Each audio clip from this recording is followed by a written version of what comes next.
Hey everybody, welcome back to Northernlion, place of Binding of Isaac AFTERBIRTH Plus. Been on a pretty good run with dailies lately. A little spotty with the Eden runs, but, dude, mostly, I hate this haircut. 939S77H. With Mongo Baby, which I don't think, but it would be cool. I don't think it will duplicate the effects of our, illuminated poop, which has got to be called holy crap, right? This is one of those situations where I, just have to acknowledge I do not remember the name of this relatively recently added item, but simultaneously, if it's not a holy crap, I mean, what are they doing down there at Nicholas headquarters? It's an okay start. The real problem is rate of fire. Everything else is within the bounds of normalcy, and damage is actually above the bounds of normalcy, which is good. If you're gonna have, you know, a bad rate of fire, you obviously want to compensate it with, like, a good damage stat. The thing is, on an Eden run, you don't have the choice. You kind of just gotta you know, handle what you're given with. Or as I was gonna say, you kind of just gotta do with it. Which would be a great name for a bad bakery.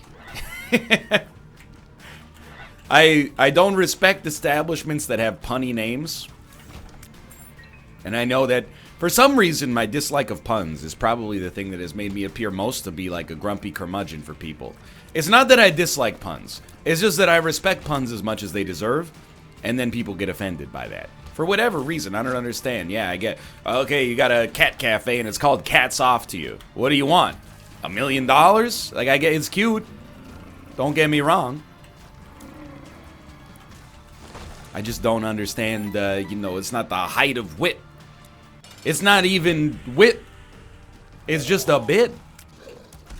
See, now where's my, you know, I'll take my key to the city, please. You ever think about how disconcerting it would be if the key to the city was actually what it was literally named? Like if it was a tool that allowed you the ability to open any door in the city? You know, like as a...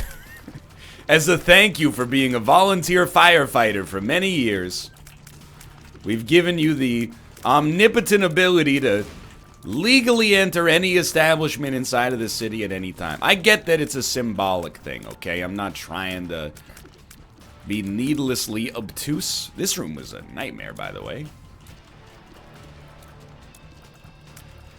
I'm torn right now between wanting to go to... Well, I guess with 5 keys, we should go to the shop. And then we can decide if we want something on there. But I want HP, preferably a spirit heart. And that's our secret room, weirdly enough. But I also don't want to... You know what? We can do it both ways. We'll put a bomb down here. Takes us to 10 cents. Grab the spirit heart. And now we have enough money to get an arcade on the next floor. And hopefully, you know, spin something useful out of that. Even if it's just more money to buy something better on the next floor. There was a tinted rock. Oh well. I mean, we kind of got a similar expected value. But would I rather have the tinted rock? Yes, absolutely. Tinted rock could have given us a golden chest, which could have given us, you know, a spirit heart and the money to buy another spirit heart. But, you know, it shouldn't matter all that much right now. 505 games. It's our consumable level right here. I need somebody to slap me, by the way. Not, like, for real. Like, don't physically assault me. I just mean, like, verbally. So, or maybe it's a good thing. You know, maybe I don't need to be slapped. But I've been looking at this game. It just came out on Discord. I know, there's 1,000 launchers in today's day and age, but you know, I think you gotta accept, and yeah, maybe we'll talk about this more as the episode goes on, my thoughts on the fact that, you know, everything is coming to the Epic Games launcher now. But regardless, it's called Last Year the Nightmare. It just came out on Discord. It's a 1v4 hide-and-seek game where one person plays as a monster/killer trying to destroy a group of teenagers who are escaping from a high school dance or something like that. Sound familiar? Yeah, I mean, it's not an original idea. Neither was Dead by Daylight. It's based on a game you may have heard of from your childhood called Hide and Seek. I mean, plus blood, but either way. Oh, you didn't play Australian rules hide and seek growing up? Well, me neither.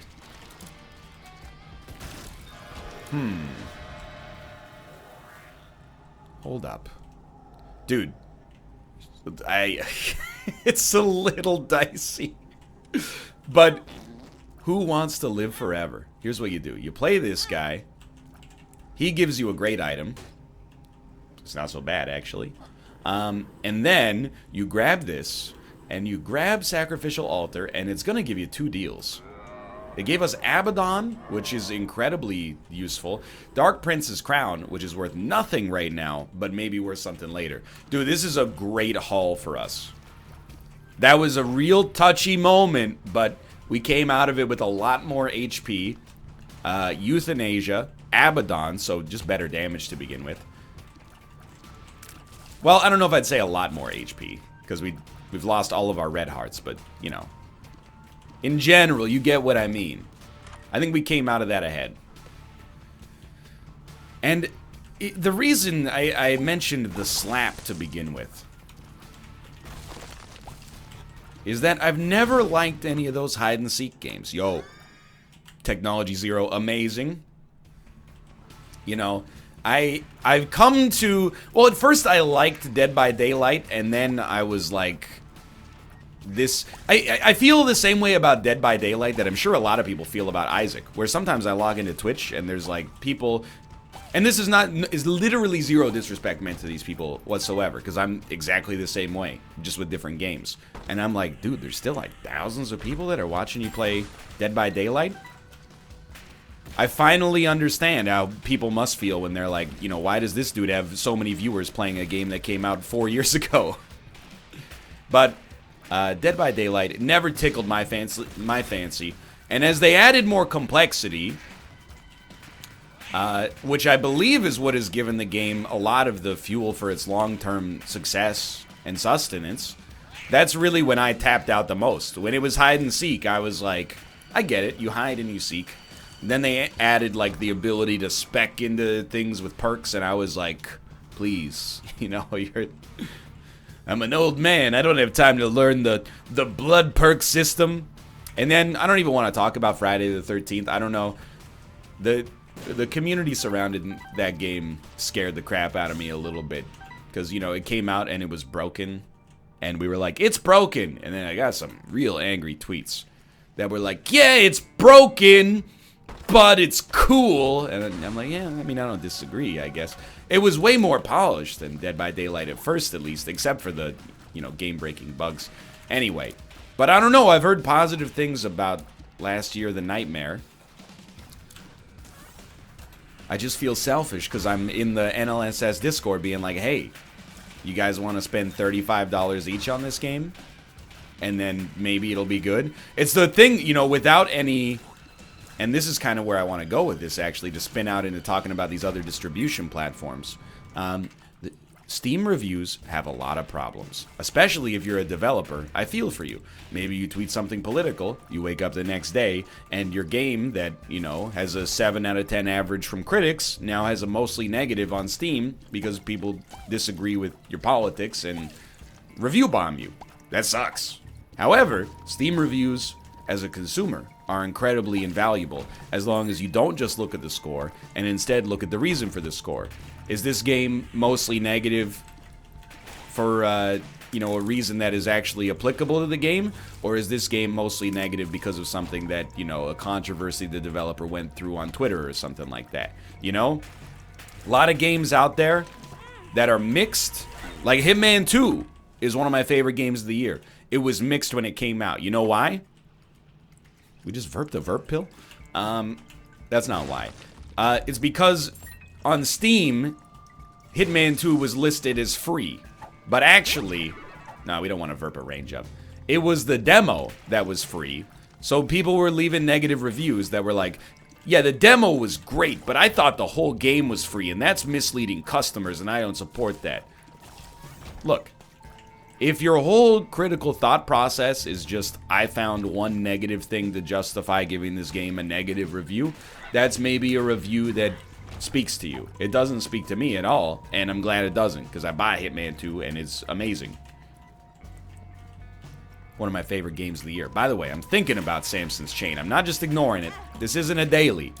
I'm just like, do I really want to be beholden to not accidentally walking over mushrooms for the rest of this run. Sometimes you look at Steam reviews for a game, and it's positive, and it tells you should not play it, if you're like me. You know? Games where it's like, I have 5,000 hours in this game, and you could invest, you know, the rest of your life into trying to grind to get something. Like, Path of Exile is a great example of a game that I respect, but reading the Steam reviews for it, I'm like, I don't want to play that. First off, I don't even like action RPGs that much to begin with. Although, I love the Switch so much, I almost bought Diablo 3 for it until I caught myself being like, I'm gonna play this for like an hour, tweet like, wow, Diablo 3 is pretty good on the Switch, and then like never touch it again. To thine own self be true. But you know, just reading the reviews of that, the reviews that are glowing, I'm like, dude, I'm so happy that there's a game out here. Or this game exists for the people that want to play it. I never want to play it at all. And then, you know, there's room for both of us, I hope. But anyway, a lot of these other platforms, dude, have we ever had regular stopwatch? I don't know if we have yet. Era walk card has appeared in the basement. Every time I get a new unlock like that, by the way, I start to think, like, am I going to have a different screen on the save file select screen? Because we're still at, like, the goat head screen, despite having unlocked all the post-it notes. It's like we short-circuited the progress somehow. They didn't expect us to be this good. I know how it is. Anyway. Here's my thoughts on the Epic Store, Discord launcher, etc., etc. Does it suck for consumers? A little bit. Yes, you have to have a different launcher for X, a different launcher for Y. Is that frustrating? I think it depends on the scope of other problems in your life. I find it moderately frustrating because I don't have a lot of other stuff to complain about. You know, I think it pains me to say it, but I think we take nothing. And I'm not taking Samson's chain. I put it through the old background processor and decided it ain't worth it. No! I'm sorry, Judgment. Thanks for the deal with the devil chance. I won't forget you. But I think it's for right now, I think it's a good thing for the ecosystem. You know, I see out there gamers, I make the same argument myself. We say competition's good for the industry. Then when anybody makes a storefront that competes with Steam, we go, but all my games are going to be on different launchers. You know, we got to live by our principles to some extent. And, I mean, I have the Epic launcher for Fortnite. I also had it for Paragon, a game that, you know, with the success of Fortnite, I don't want to make any Paragon fans upset, but I'm just going to say it. A game I think was abandoned wisely. A vestige of a previous era where people were like, yeah, you know what, the world needs more MOBAs. I played Paragon. I didn't play too much. I played like, I don't know, maybe 4 or 5 games overall. I recognized there was a community out there of people who were very sad that Paragon ended. I'm not meaning to rub salt in the wound, and I'm sure, like, dude, I mean, it definitely sucks if the game that you enjoyed got canceled because the developers started to make too much money on a game that you hate and thus maybe blame for its demise. But either way, I'm here to tell you, I don't think much of value was lost.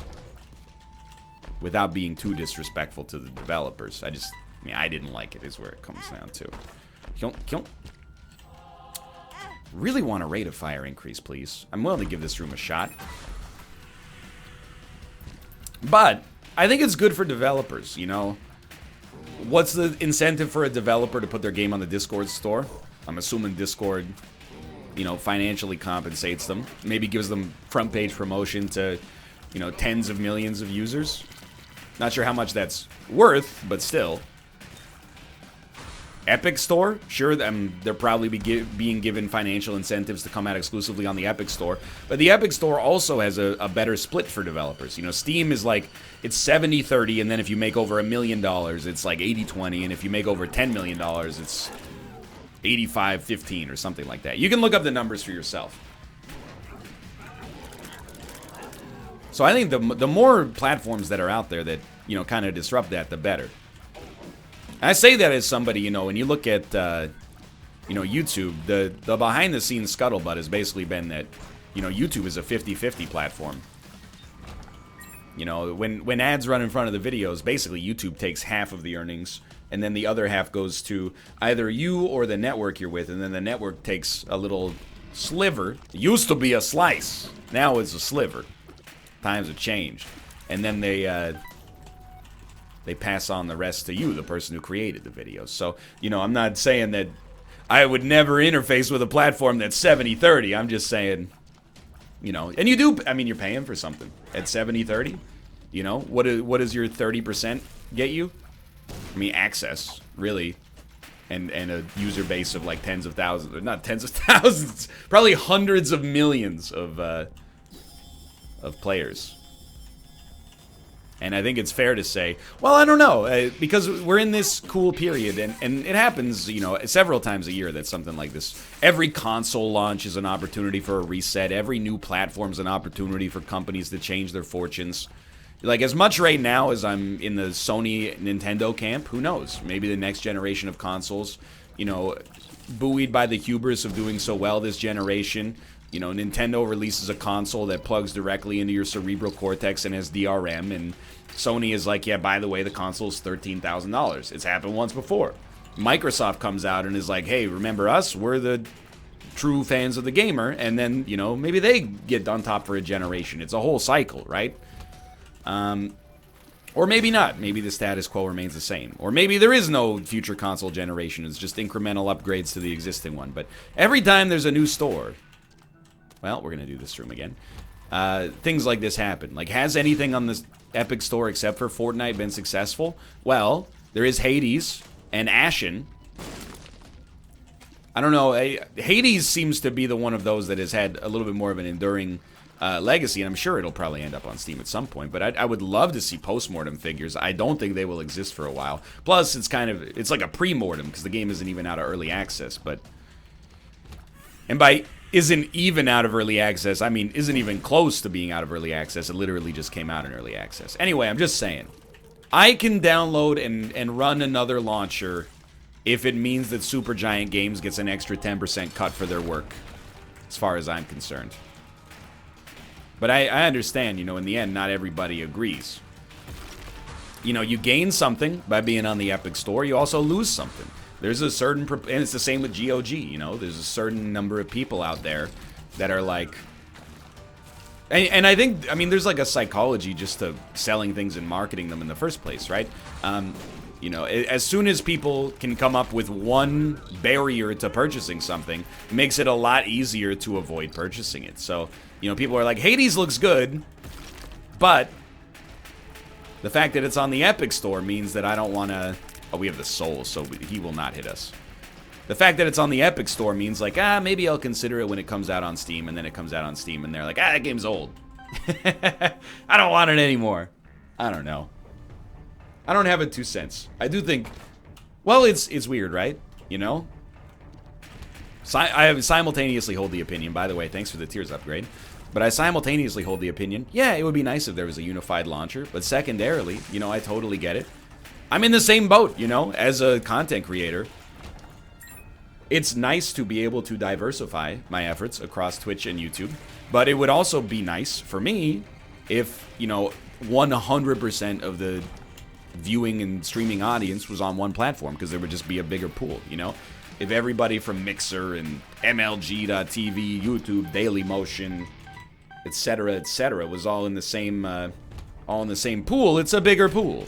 But maybe that pool would be like, hey, you can only be here if you're wearing a, I don't know where I'm going, you know, an artificial restriction is what I'm getting at. So maybe that's the take-home message I have right now. Competition is good. Maybe not. I really don't feel like the competition is that good for the consumer. But in this case, because, I mean, what do we gain if Epic usurps Steam as the #1 platform? Well, you know, the fact that developers would get paid more would maybe allow them to make, you know, better games or more games, and there's like a knock-on effect there or something like that. It requires you to be a little too mature. You got to be like, well, it'll make the developers happy and more sustainable, and that's a win for gamers all around. And I'm like, yeah, I mean, you're right. I don't disagree. But it is, you know, I'm like, what do I get? Where's my Epic trading cards that I can sell en masse in the Epic Marketplace and make $1.75 once every 6 months? meats. We're going all in, baby. This is still good. It might look like we've dampened our enthusiasm. Not true. Incubus is basically... It's not quite damage doubling, but it's close. Anyway, that's my thoughts on other distribution platforms. I mean, I don't really enjoy the experience of using Uplay, but I do have to admit, if I'm... Oh, this is Bookworm. Hold on. Yo, Book of the Dead is pretty cool. I think we have to go Satanic Bible, but it's closer than you might think. I don't really enjoy the act of using Uplay. But I understand why they sell their games on Uplay. Because you're like, you know, I spent tens or maybe even hundreds of millions of dollars making this game. And there's other reasons, you know, DRM, friends list, etc., that you might consider valid or invalid depending on your perspective. Mom's box of trinkets. No, I will not. Mom's key. Yes, I will. But, you know, you spend hundreds or millions of dollars making a video game, and, you know, Valve, who I think is well within their rights to ask for a cut, but still, it's gotta hurt when you're like, hey, you know that game that you spent, like, millions of dollars making and marketing and promoting? Well, we're gonna sell it on our store, and just for the privilege, we're gonna get 30%. Even though we maintain no brick and mortar. I'm not saying they offer nothing. You know, storage space, server resources, etc., and access to the user base, which is worth something. But simultaneously, they get 30% for existing. There's not even like a support system. Just for being there. You know, and you get it when you're looking at like a, you know, what's the difference between like a Steam and a GameStop or something like that. Well, GameStop, you know, it's got brick and mortar locations, and Valve has an office. GameStop had like, you know, tens of thousands of well, probably thousands of locations. I don't know, it might be in the tens of thousands at its peak. Worldwide, wouldn't surprise me. They were everywhere. Range up, speed down. See where the bad guys are to be found and make them lay down. Double vert pills we can't use for anything yet. You know, they gotta pay their employees. They gotta pay for their employees to go to conferences that encourage them to try to use high-pressure sales tactics to get people to buy the $3 guarantee for their Kinect games, because you never know if they're gonna accidentally kick their Xbox over. You know, they gotta pay for their employees to learn how to sell Game Informer subscriptions to unsuspecting parents who don't have the necessary rejections that can, you know, neutralize it in the bud. I am being negative to GameStop. I'll admit, okay? I don't like shopping at brick and mortar stores for games. Not chain stores, anyway. I find it to be an unpleasant experience. And I blame none of the workers there except for management executive steering committees, who are exclusively beholden to the whims of the shareholder. If you're a clerk at GameStop, you have my respect, my sympathy, my condolences, and maybe it's awesome, you know, so I don't even want to offend you by saying you have my sympathy. You know, maybe you really enjoy parts of working there. You know, it's a little insulting to be like, oh, you do this job that maybe you've wanted to do since you were 14? Well, you have my sympathy. I don't mean it like that. I just mean, like, I understand, from talking to Nick especially, some of the BS that goes on with it, that you're like, I like video games, and they're like, cool. Well, try to trick people into selling you their used games for $1.50. When you could get $2 on Craigslist. I don't know where I'm going with this, okay? What I do know is that our rate of fire has actually made static tears into the item it was born to be. Previously, it was, like, basically useless here with 16 rate of fire, but 9 is making it functional. Yo, that's so useful. Thank you, Mom's Key. And we got a real easy time of things coming up, I think. So I'm just saying, if it works for the developers, it works for me. Plus, I already have the Epic Launcher because I want to learn how to Orange Justice. How you gonna have a 12-car garage when you've only got 15 cars? Yeah, we can't be killed now. And dude, Steam is so much better. I download everything digitally now. You know why? Because it's like 10 times easier. I live close enough to a GameStop that, you know, is a... You know what, buddy? I'll tell you what, we'll just do it that way. My brain got short-circuited there. That, you know, let me put it this way. It wouldn't be a challenge for me to get to a GameStop. But simultaneously, I'm like, why would I... Don't take it the wrong way. It's not even antisocial tendencies. It's just like, why would I interact with a human being when I could just be like, click, I got it. And it's going to be on the PS4 in like 10 seconds.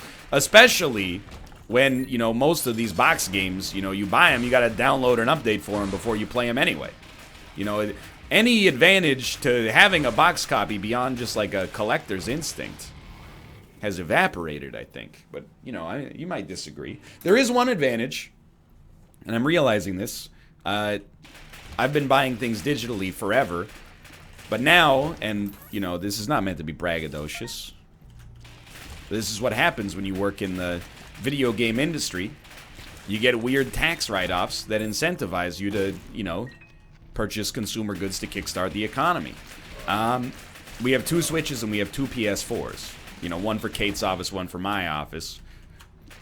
Let's just ignore the fact that they're like less than 40 feet apart. But either way, all the stuff that I've purchased digitally is not necessarily locked to one console, but it's a hassle to get them from one to the other. So a boxed copy in those situations, yeah. Definitely, I'm starting to realize the merit there. Like, there's no... Luckily, we got Mario Kart 8 on hard copy so that I can play it on whatever Switch I feel like. You cannot hit me. I have the soul. Dude, we got through these floors in like 2 minutes. It's amazing. I'm also kind of freaking out because my power keeps flickering. This is gonna sound very West Coasty, but like, there's a windstorm outside. We don't get that much extreme weather. I know that if you live in one of the places in the world that likes to brag about the fact that it's inhospitable, congratulations, you chose a terrible spot to make a home. I don't say that to be mean-spirited. I only say that because, you know, you live on the West Coast, everything's pretty mild. If you ever go like, wow, it's like the coldest day in West Coast history today, someone from Svalbard, Norway will tweet you, oh, that's cute. Minus 30, huh? Where I live, it's minus 30 in the summer. People wear t-shirts outside and we go for picnics in the fjords when it's minus 30. And you gotta understand this righteous indignation. Sorry to everybody that was trying to fall asleep, by the way. This righteous indignation comes from, you know, having all of my, you know, most inane thoughts tweeted and thus exposed to an audience of people who can disagree with them and thus have their 2 cents heard. When you anonymize your thoughts, you don't get this kind of righteous rage. But anyway, you know, the point is very simple. Weather is relative, you know? I mean, there is objective weather. You know, if you're in Antarctica in a t-shirt and shorts, I'm sorry, you're gonna die. You know, that's objective weather. But like, it feels cold today, that's subjective weather based on where you live. When I lived out east, the winters got real cold. Minus 30 C, not that irregular. When it was minus 10, you'd go outside and be like, yo, this is pretty not bad today. You know, it's cold, but it's not like cataclysmic. And I'd probably be the same way if I saw someone in, you know, Seattle be like, oh, it's minus 4 today. It's the coldest day that I've experienced. Yeah, okay. Just know that we feel the same way when you come out here and it rains 2 days in a row and then you go, how do you deal with all this rain? Oh, 2 days of rain gets you? That's cute. 1 October, it rained 27 days out of 30. When it rains, you know what we do? We go for a picnic in the Burrard Inlet. Anyway, where was I going with this? I don't remember. The internet was a mistake. Easy run, though. Easy run. I actually, like, legitimately forgot what I was talking about. I was going to do the weather thing, and then I was going to springboard off of that into, like, the final topic that we were going to talk about. But, I mean, either way, it's a half-hour-long run. Your boy is not too disappointed with the way this run's going here. And it was a little touchy for a little while, but then, I mean, any run in which you can beat it in half an hour and, you know. I got to say, what's the MVP of this run? I don't know.